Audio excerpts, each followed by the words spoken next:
আপোনালোক সকলোৱে অৱগত যে অহা 13 ফেব্ৰুৱাৰী 2025 চনৰ পৰা টেঙাখাত উচ্চতৰ মাধ্যমিক বিদ্যালয় পৰীক্ষা কেন্দ্ৰত টেঙাখাত উচ্চতৰ মাধ্যমিক বিদ্যালয় কেন্দ্ৰত মুঠ 4খন স্কুলে উচ্চতৰ মাধ্যমিক চূড়ান্ত পৰীক্ষাত অৱতীৰ্ণ হ'ব।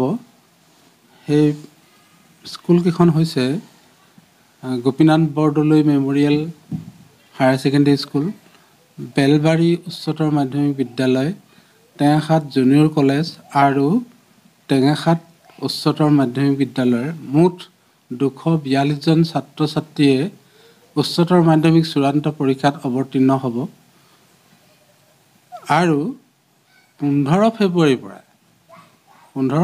পৰা টেঙাখাত উচ্চতৰ মাধ্যমিক হাইস্কুল শিক্ষান্ত পৰীক্ষাৰ কেন্দ্ৰত মুঠ 598 জন 598 ষ্টুডেণ্টে এইবাৰ অৱতীৰ্ণ হ'ব।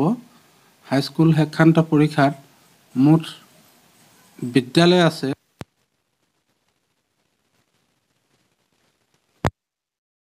আমাৰ চৰকাৰী বিদ্যালয় আছে 6খন, বাকী ব্যক্তিগত খণ্ডৰ বিদ্যালয় আছে।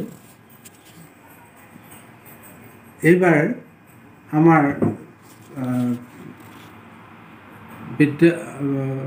প্ৰতিবাৰৰ দৰে এইবাৰো আমি ফ্ৰিস্কিঙৰ ব্যৱস্থা কৰা হৈছে আৰু অভিভাৱক অভিভাৱিকাসকল ফিল্ডত প্ৰৱেশ কৰিব নোৱাৰিব, গেটৰ বাহিৰতেই থাকিব লাগিব।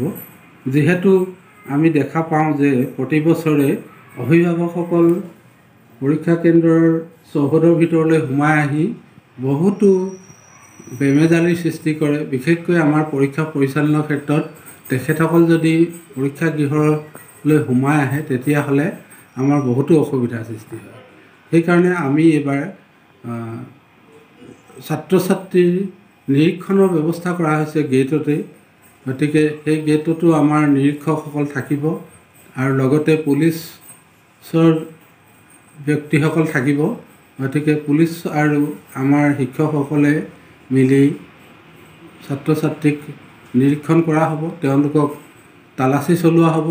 গতিকে মোবাইল ফোন, কোনো ধৰণৰ মোবাইল ফোন বা ইলেক্ট্ৰনিক ডিভাইচ পৰীক্ষাৰ চৌহদৰ ভিতৰলৈ আনিবলৈ দিয়া নহ'ব।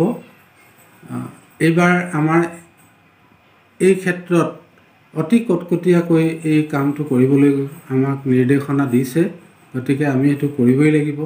যিহেতু টেঙাখাত অঞ্চলৰ একমাত্ৰ পৰীক্ষা কেন্দ্ৰটোৰ যাতে কোনো বদনাম নহয় তাৰ প্ৰতি লক্ষ্য ৰাখি আমি এইখিনি কাম কৰিবলৈ আগবাঢ়িছোঁ।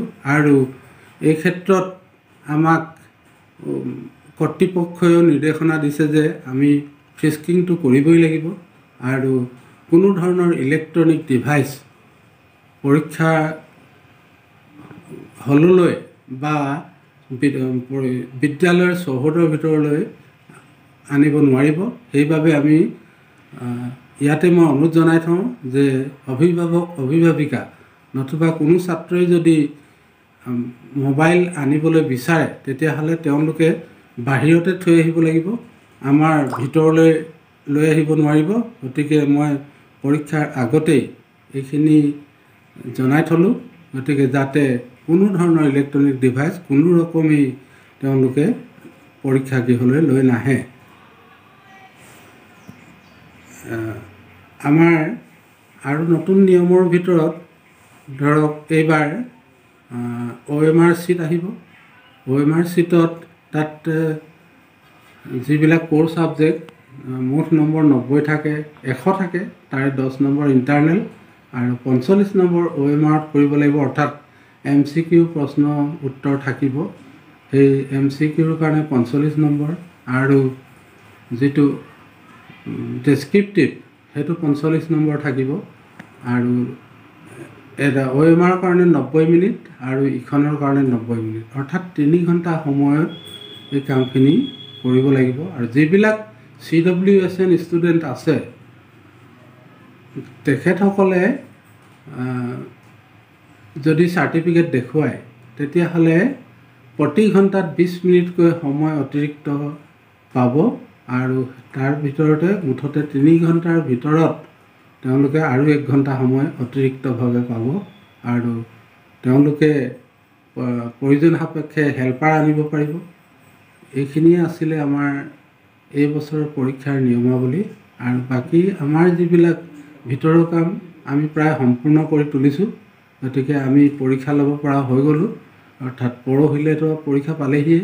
কালিলৈ চিলাৰায় দিৱস হিচাপে বন্ধ আছে। তথাপিও যি 2-এটা কাম আছে সেইখিনি আমি কালিলৈ কৰিম বুলি ভাবিছোঁ।